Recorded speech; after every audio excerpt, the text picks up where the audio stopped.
Hola, muy buenas tardes. Mi nombre es José Adán Márquez Castillo. Bienvenidos a una sesión más de la asignatura Análisis Histórico de México en el tema Conformación del Virreinato y la Nueva España. Estoy adscrito a la Escuela Preparatoria número 2 y vamos a ver más o menos un poquito del contexto para situarnos en la cronología del tiempo y ver cómo se va a formar este nuevo periodo de nuestra historia que va a comenzar a partir de 1521 con el tema de la colonia. En 1521, 13 de agosto de 1521, que es cuando va a caer la Gran Tenochtitlán a manos de los españoles, de Hernán Cortés propiamente, y cuando van a ser doblegados, los mexicas, pues en principio no era para erradicarlos, ¿sí? Les habían dado una oportunidad de restablecer una nueva ciudad. Eso sí, tenían que destruir todo lo que contemplaba o todo lo que era de la Gran Tenochtitlán para volver a reconstruir una nueva ciudad, porque esa era la indicación propiamente que había dado el rey de España. Entonces, en 1521 va a iniciar todo este periodo de querer reconstruir la ciudad a partir de la destrucción de todos los templos. La gran duda para el rey de España, o más bien la decisión que tiene el rey de España de volver a construir ahí en donde estaban las ruinas, es porque ahí se había forjado una identidad. Entonces, la Nueva España tenía que estar ahí bajo las cenizas de los grandes templos que habían construido durante muchos años los mexicas para generar esa identidad. Entonces, es así como viene la construcción de la colonia. Los españoles se preguntaban, ¿qué es lo que vamos a hacer? ¿Qué es lo que tenemos que hacer para construir una nueva colonia?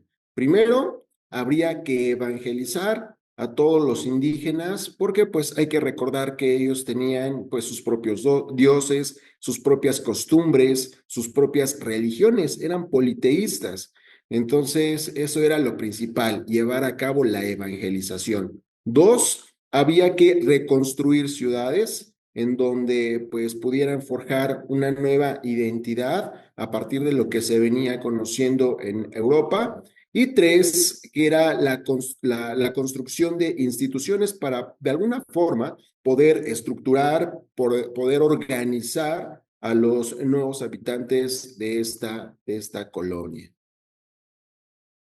Entonces, vamos a adentrarnos un poquito acerca de esta organización en cuanto a las instituciones. Entonces, vamos a hablar de diferentes aspectos, ¿vale? Vamos a hablar acerca de cuáles fueron las instituciones que se empezaron a crear en esta Nueva España.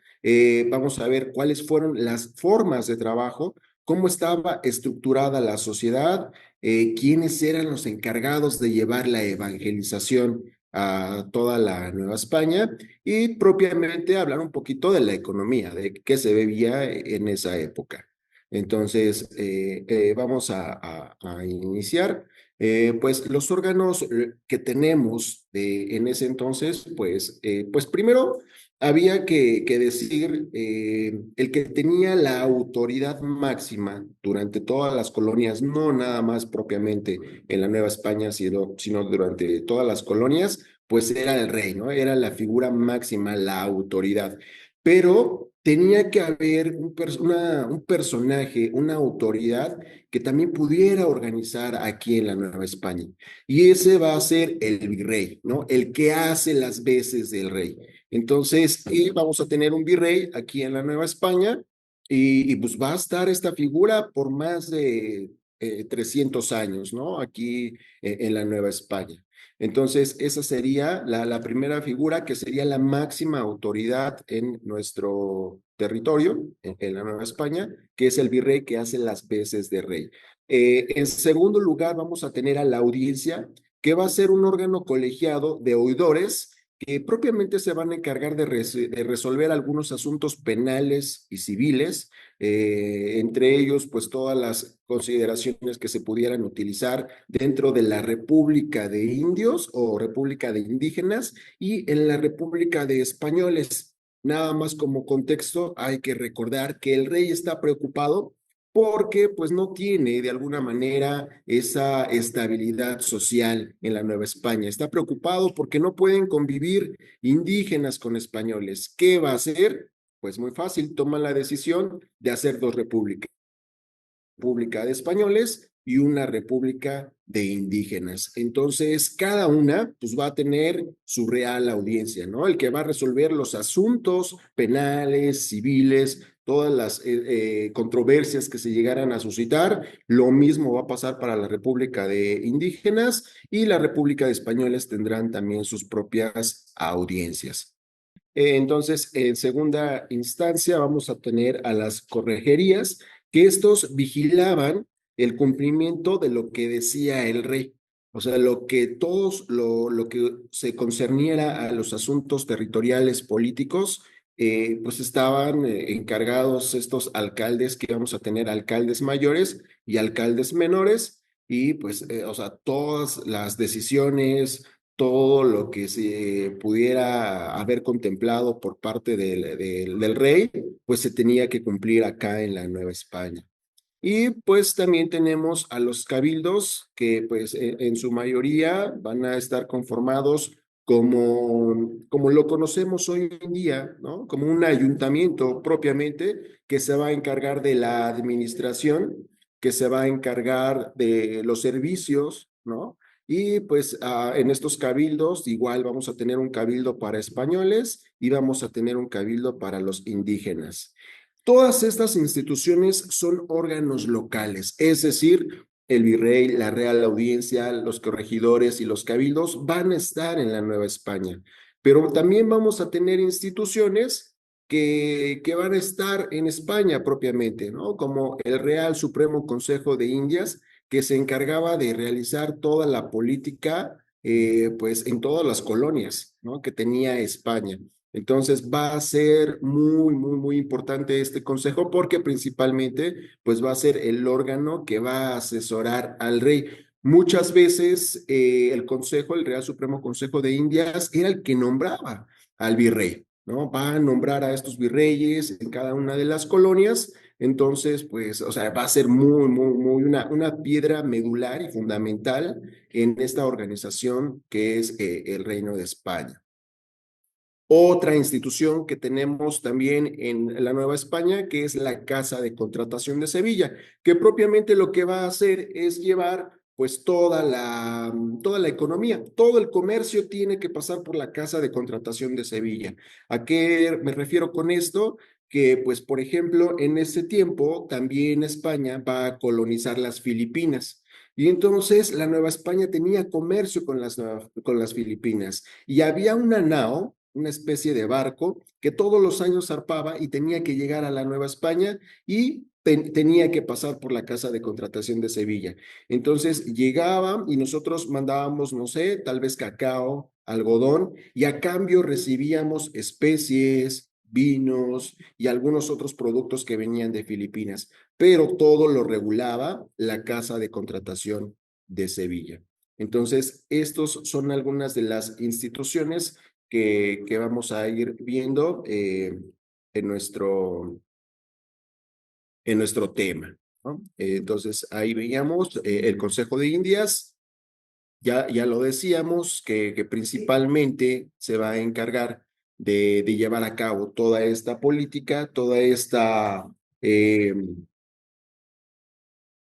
estructura económica en la Nueva España. La Casa de Contratación de Sevilla, principalmente, pues toda la mercancía va a pasar por ahí.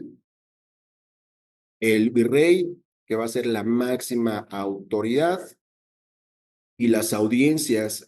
Nosotros en la Nueva España, pues teníamos diferentes audiencias. Por ejemplo, está la audiencia de México, la audiencia de Guadalajara, la audiencia de Guatemala, y propiamente, pues eran tribunales de justicia, ¿no? Como ya lo decía con anterioridad, van a tener oidores. Y pues son los que se van a encargar de resolver todos los asuntos que conciernen a los asuntos civiles y a los asuntos penales, ¿no? Son juicios, se van a encargar de resolver controversias, de resolver juicios. ¿Vale? Entonces, pues por una parte, esos son las instituciones que se encargaban de organizar y estructurar en la Nueva España. Pero también tenemos en cuanto al trabajo, por ejemplo, el rey se preguntaba, ¿cómo es, qué vamos a hacer con los indígenas? ¿Qué es lo que van a realizar? ¿No? Pues la respuesta era simple, tienen que trabajar. Entonces se va a crear esta institución que es la encomienda. ¿Qué es la encomienda? Pues prácticamente se les va a otorgar entre, no sé, 10, podría ser más, podría ser menos, indígenas a los caciques españoles. ¿Para qué? Pues para que trabajaran. ¿Qué es lo que iban a hacer? Pues iban a hacer caminos, podían hacer tiendas, iban a trabajar en los pueblos, iban a hacer iglesias, ¿no? En eso trabajaban, pero con una sola razón. La única razón que tenían para trabajar, pues era llevarlos a la evangelización, ¿vale? Entonces, como tal, el cacique español estaba encargado, sí, de darles trabajo, pero también llevarlos a la evangelización. Entonces, era su responsabilidad evangelizar a esos indígenas que se les había otorgado. Entonces, no había ningún intermediario. El cacique español era el que recibía el tributo propiamente y pues lo que hacían entonces los indígenas pues eran trabajar. ¿A qué se prestaba esto? Pues a mucha explotación, porque pues vamos a tener a los indígenas que trabajaban 15, 16, 17, 18, 20 horas seguidas, porque pues el cacique español era el que los administraba, el que les indicaba, ¿no? No había nadie en la encomienda que regulara esta situación. Y la corona española, preocupado por esto, pues para más o menos el año 1600 va a desaparecer la encomienda y va a venir una nueva institución que es el repartimiento. El repartimiento pues ya hace la situación un poco más justa. ¿Qué es el repartimiento? Como el nombre lo dice propiamente, ¿no? Repartir las labores a los indígenas. Y van a venir varias situaciones. Aquí al cacique español ya se le van a quitar facultades. Ya no va a recibir el tributo él, va a haber un intermediario que va a recibir el tributo. Los indígenas ya no van a estar a cargo del cacique español, ya van a ser otras instituciones que van a regular a los indígenas y a su trabajo. El cacique español está enojado. El cacique español venía con la idea de que se le iban a dar tierras, se le iban a dar esclavos, se le iban a dar privilegios y poco a poco pues se le estaban quitando estas condiciones o estas características por las cuales el español había venido a qué territorio de la Nueva España. Entonces, el repartimiento se hace un poco más justo porque pues ya las jornadas de trabajo suelen ser un poco menos y además el trabajo pues también se empieza un poquito a regular, por decirlo de alguna manera. O sea, ya no va a ser tan forzado o tan duro ese trabajo para los indígenas. Entonces, estas son las instituciones que tienen que ver con el trabajo. Eh, Nada más como dato, la hacienda va a aparecer también tiempo después y en la hacienda, pues el indígena va a estar feliz. El indígena va a tener todo ahí, va a poder trabajar, va a poder hacer una familia, va a poder pues ir a la iglesia para pues, evangelizarse.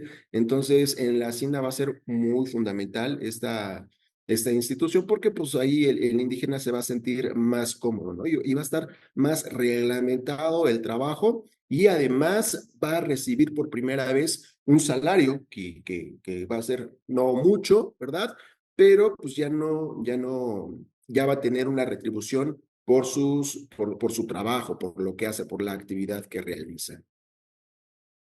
La sociedad, ¿cómo estaba reglamentada la sociedad? Pues había una jerarquización.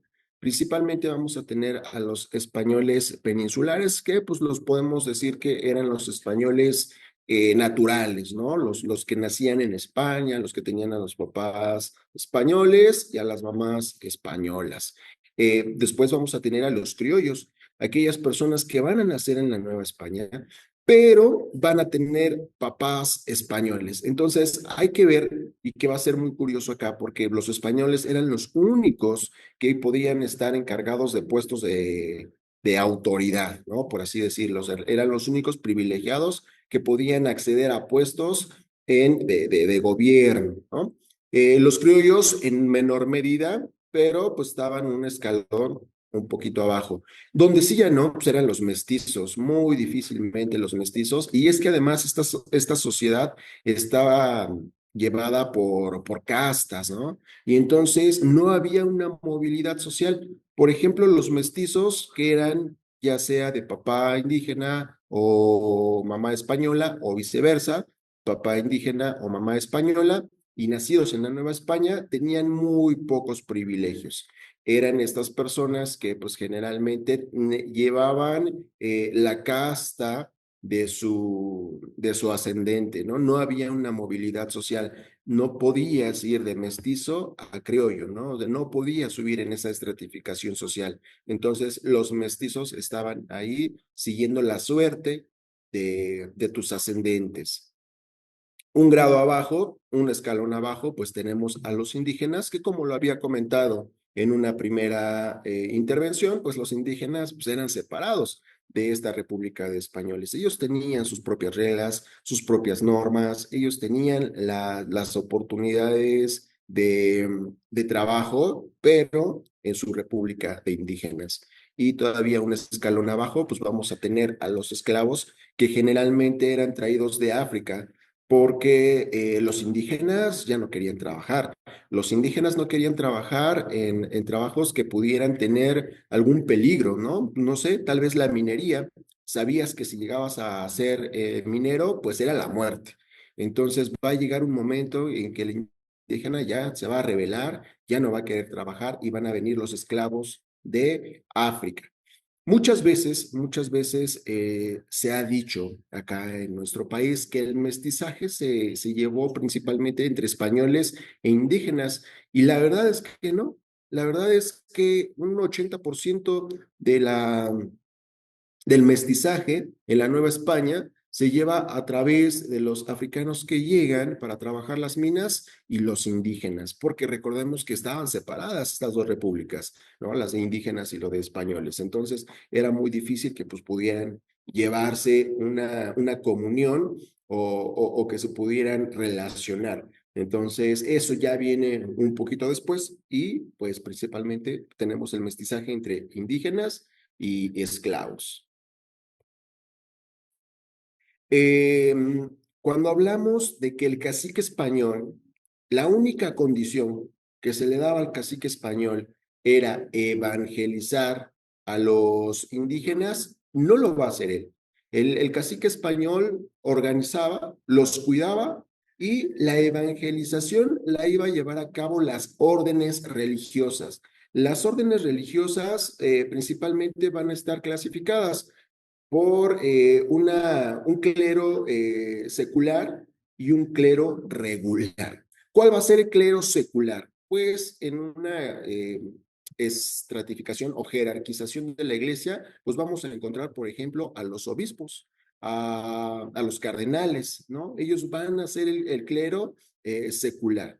Y el clero regular o el clero reglar van a ser las órdenes religiosas. Por ejemplo, tenemos a los franciscanos que llegaron en el 1523, los dominicos que llegaron en el 1526, los agustinos que van a hacer presencia en el 1533 y los jesuitas que van a estar en la Nueva España a partir del 1572. Y entonces estas órdenes religiosas tenían la encomienda de ir a evangelizar a todos los indígenas, ¿no? Y entonces en primera, pues el indígena tenía que ir hasta la capital o a las grandes ciudades a poder ir a misa los domingos. Cuando llegan las órdenes religiosas, pues las órdenes van a los pueblitos. Entonces el indígena pues, está feliz, está contento porque ya no tiene que recorrer grandes distancias, porque llegan los franciscanos, llegan los dominicos, llegan los agustinos y llegan los jesuitas para hablarles acerca del catolicismo. En cuanto a la actividad económica, pues vamos a ver que tenemos a la agricultura como la principal fuente económica.